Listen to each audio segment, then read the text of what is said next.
ஓம் ஸ்ரீ பிரித்யங்கரா தேவியே போற்றி போற்றி. நல்லதே நினைப்போம், நல்லதே நடக்கும். சக்தி பிரித்யங்கரா குழந்தைகளுக்கு இந்த தாயின் ஆசீர்வாதம் என்றுமே முழுமையாக கிடைக்கட்டும். தங்கமே, உன்னை மற்றவர்கள் முன்னிலையில் அவமானப்படுத்த வேண்டும் என்பதற்காக ஒரு போலியான உறவு உன்னை சுற்றி சுற்றி வந்து கொண்டிருக்கிறது. அந்த உறவிடம் இருந்து நீ எப்படி தப்பித்து கொள்ள வேண்டும் என்றும் அவர்கள் யார் என்றும் உனக்கு அடையாளம் காட்டுவதற்காக உன் அம்மா இன்று வந்திருக்கிறேன். என் தங்கமே, உன்னை சுற்றி இருக்கின்ற உறவுகள் எல்லாமே போலி என்று அம்மா ஒரு நாளும் சொல்லவில்லை. என் தங்கமே, அவர்களுக்கு இடையே பல உண்மையான உறவுகளும் ஒரு சில போலியான உறவுகளும் இருப்பது உண்மைதானே. அது இல்லை என்று உன்னால் எப்பொழுதும் மறுக்க முடியாது. உனக்கு தெரிந்திருந்தாலும் என் பிள்ளையே, நாம் என்ன செய்ய முடியும்? உறவுகள் வாழ்க்கையில் முக்கியம் அல்லவா? போலி என்று தெரிந்து ஒதுங்கிவிட்டால் நமக்கென்று உறவுகள் யாரும் இருக்க மாட்டார்களே என்றுதான் என் குழந்தை நீ நினைக்கின்றாய். என் தங்கமே, நீ நினைப்பது ஒரு வகையில் சரியாக இருந்தாலும் அவர்களை விட்டு ஒதுங்க முடியாத சூழ்நிலை உனக்கு இருந்தாலும் நீ ஒன்றை நிச்சயமாக செய்யலாம்.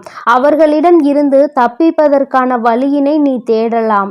எந்த சூழ்நிலையில் அவர்கள் எப்படி நடந்து கொள்வார்கள் என்பதை புரிந்து கொண்டு அவர்கள் உன் வாழ்க்கையில் கஷ்டங்களை ஏற்படுத்தி கொடுக்காதவாறு நிச்சயமாக என் குழந்தை உன்னால் நடந்து கொள்ள முடியும். அதற்கான சூழ்நிலைகளை நீதான் உருவாக்க வேண்டும். அந்த சூழ்நிலையை நீ எந்த அளவிற்கு சரியான நேரத்தில் உருவாக்கி கொள்கின்றாயோ அந்த அளவிற்கு நீ அவர்களிடம் இருந்து தப்பித்து கொள்வாய் என்றுதான் அம்மா உனக்கு சொல்ல வந்திருக்கிறேன். என் தங்கமே, சிலரது நடவடிக்கை சில நாட்களாகவே உன்னிடத்தில் கொஞ்சம் வித்தியாசமாக தோன்றுகிறது. அதை நீ சற்று கவனித்திருந்தால் இன்று அம்மா சொல்லும் பொழுது நீ இந்த விஷயத்தை சரியாக புரிந்து கொண்டிருப்பாய். உன் தாயானவள் யாரை பற்றி சொல்கிறேன் என்று குடும்பத்தில் நடக்க இருக்கின்ற சில நல்ல விஷயங்களை நீ கலந்து கொள்ள நினைக்கின்ற நேரத்தில் அவர்கள் உன்னை மற்றவர்கள் முன்னிலையில் அவமானப்படுத்த துடித்து கொண்டிருக்கிறார்கள். உன்னுடைய சூழ்நிலையை அவர்கள் இப்பொழுது ஆயுதமாக கையில் எடுத்திருக்கிறார்கள். என் தங்கமே, அம்மா ஒவ்வொரு முறையும் உன்னிடத்தில் சொல்கின்ற ஒரு முக்கியமான விஷயம், உனக்கு கஷ்டம் இருக்கிறது என்றால் யாரிடத்திலும் நான் கஷ்டப்படுகிறேன், என்னுடைய சூழ்நிலை இப்படி இருக்கிறது என்று சொல்லாதே என்று. அதற்கு காரணம், நீ அப்படி சொல்லும் பொழுது அவர்கள் உனக்கு உன்னுடைய வாழ்க்கைக்கோ எந்த விதமான கஷ்டங்கள் வந்தாலும் அதை நீ தாங்கிக்கொள், உனக்கு நல்ல சூழ்நிலை வரும் என்று நல்ல வார்த்தைகளை சொல்வார்கள் என்று நீ நினைக்கின்றாய். அது நிச்சயமாக கிடையாது. மாறாக அது உனக்கு தேவைதான் என்று அவர்கள் மனதிற்குள் நினைத்து கொள்வார்கள். இது போன்ற எண்ணங்களை கொண்ட மனிதர்கள் உனக்கு வாழ்க்கையில் தேவைதானா என்று ஒருமுறை சிந்தித்து பார் நீயே. இவர்கள் என்ன நினைத்தாலும் பரவாயில்லை என்று உன்னுடைய கஷ்டங்களை எல்லாம் பகிர்ந்து கொள்கின்றாய். உன்னுடைய வீட்டில் நடக்கின்ற அத்தனை சண்டை சச்சரவுகளையும் எல்லா விஷயங்களையும் சொல்லி விடுகிறாய். சில நேரங்களில் நீ சொல்ல வேண்டாம் என்று நினைத்தாலும் கூட நீ உன்னுடைய மனதில் வெளிப்படையாக எல்லா விஷயங்களையும் தெரிவித்து விடுகிறாய். இதனுடைய முடிவு என்னவாக இருக்கின்றது தெரியுமா? இப்பொழுது மற்றவர்கள் மத்தியில் உன்னை அவமானப்படுத்த அவர்கள் துடித்து கொண்டிருக்கிறார்கள். இந்த விஷயம்தான் இப்பொழுது நடந்திருக்கிறது. என் தங்கமே, நீ உன்னுடைய சூழ்நிலையை சொல்லாமல் இருந்திருந்தால் எத்தனை கஷ்டங்கள் இருந்தாலும் அவர்கள் முன்னிலையில் சந்தோஷமாக நடந்து கொண்டிருந்தால் அவர்கள் உன்னை இது போன்று நடத்தி இருக்க வாய்ப்புகள் சற்று குறைவுதான். உன்னுடைய நிலைமையை என்னவென்று வெளிப்படையாக தெரிந்துவிட்ட பிறகு உன் மீது வைத்திருக்கின்ற மரியாதையை அவர்கள் குறைத்து கொண்டார்கள். ஏனென்றால் இங்கிருக்கின்ற மனிதர்கள் எல்லாம் ஒருவரை பணத்தை வைத்துதானே எடை போடுகிறார்கள். பணம் இருந்தால் நல்லவர்கள், பணம் இல்லை என்றால் அவர்களை கெட்டவர்கள் ஆக்கி விடுகிறார்கள். இவர்கள் எல்லாம் ஏற்கனவே மனதிற்குள் சில விஷயங்களை பதிய வைத்து விடுகின்றார்கள், யாரை எப்படி நடத்த வேண்டும் என்று. நீ நல்லதே செய்தாலும் உன்னை தவறாக எண்ணிக்கொள்வார்கள்.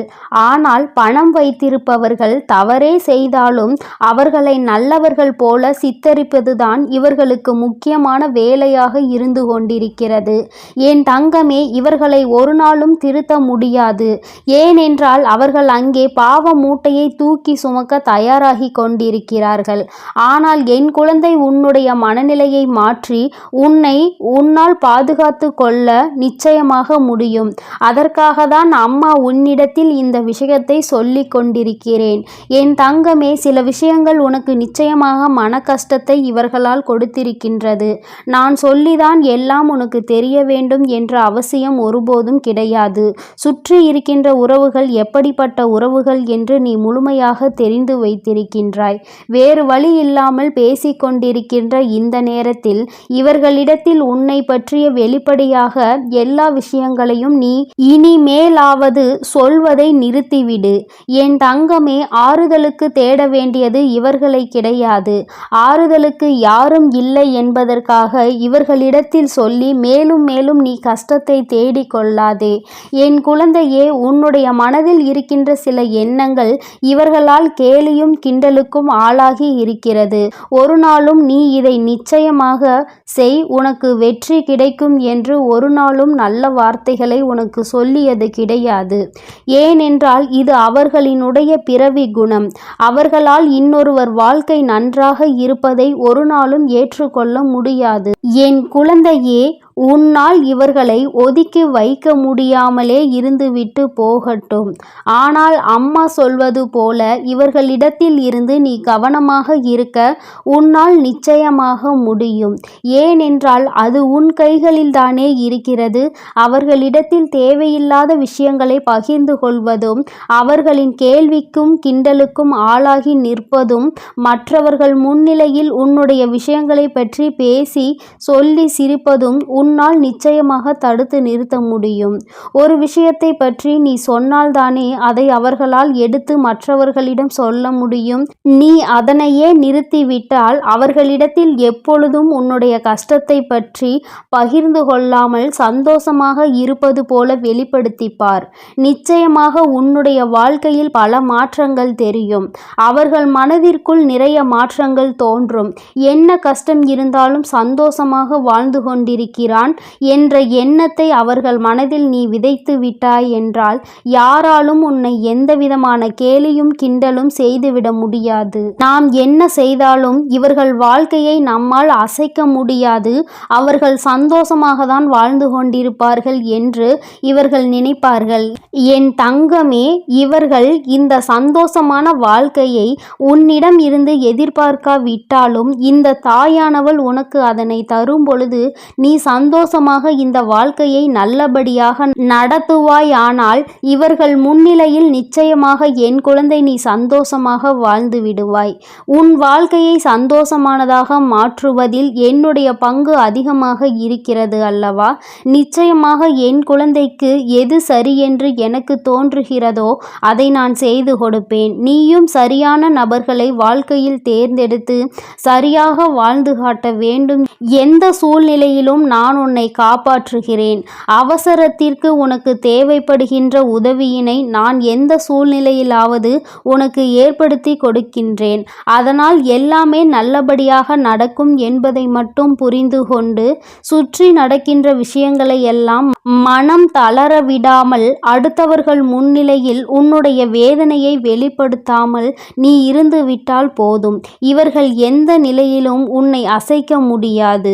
என் குழந்தைக்கு வாழ்க்கையில் எல்லாமே அதன் பிறகு நல்லதாகவே நடக்கும். போலிகள் மத்தியில் வாழ்ந்து கொண்டிருக்கின்றாய். சற்று கவனமாக இருக்க வேண்டியது அவசியம் என்றுதான் அம்மா உன்னிடத்தில் இத்தனை நேரமும் பேசிக்கொண்டிருக்கிறேன். ஒவ்வொரு நாளையும் கடக்கும் பொழுது மனதிற்குள் கஷ்டங்களையும் துன்பங்களையும் சுமக்காமல் எல்லாவற்றையும் எதிர்கொள்கின்ற சாமர்த்தியம் உனக்கு இருக்கிறது என்ற நம்பிக்கையை மட்டும் உனக்குள் கொண்டு இருந்தால் போதும். இந்த வாழ்க்கை உனக்கு நிச்சயமாக சந்தோஷத்தை மட்டுமே கொடுக்கும் என்பதை நீ புரிந்து கொள்வாய். வெற்றி என்பது என் பிள்ளைக்கு சொந்தமானது. யாராலும் அதை உன்னிடத்தில் இருந்து தட்டி பறிக்க முடியாது. ஆனால் நீயே அந்த சூழ்நிலையை உருவாக்கி கொடுத்து விடாதே என்றுதான் அம்மா உனக்கு உன்னிடத்தில் மீண்டும் மீண்டும் எச்சரிக்கை செய்து கொண்டிருக்கிறேன். இந்த முறை என் வாக்கை நீ கேட்டு இதன்படி நடந்து கொண்டால் இனி உன் வாழ்க்கை என்றுமே உனக்கு இன்பமாக மட்டுமே இருக்கும். என் செல்ல குழந்தையே, இந்த வராகி அம்மாவினுடைய ஆசீர்வாதங்களோடு நீ எப்பொழுதும் சந்தோஷமாக மட்டுமே இருப்பாய் என்பதை மனதில் கொண்டு நீ நிம்மதியாக வாழப்பார். ஓம் ஸ்ரீ என் அன்பு குழந்தைக்கு இந்த சக்தி பிரித்யங்கராவின் அன்பும் ஆசீர்வாதமும் முழுவதுமாக கிடைக்கும். ஓம் ஸ்ரீ பிரித்யங்கரா தேவியே போற்றி போற்றி. ஓம் ஸ்ரீ பிரித்யங்கரா தேவியே போற்றி போற்றி.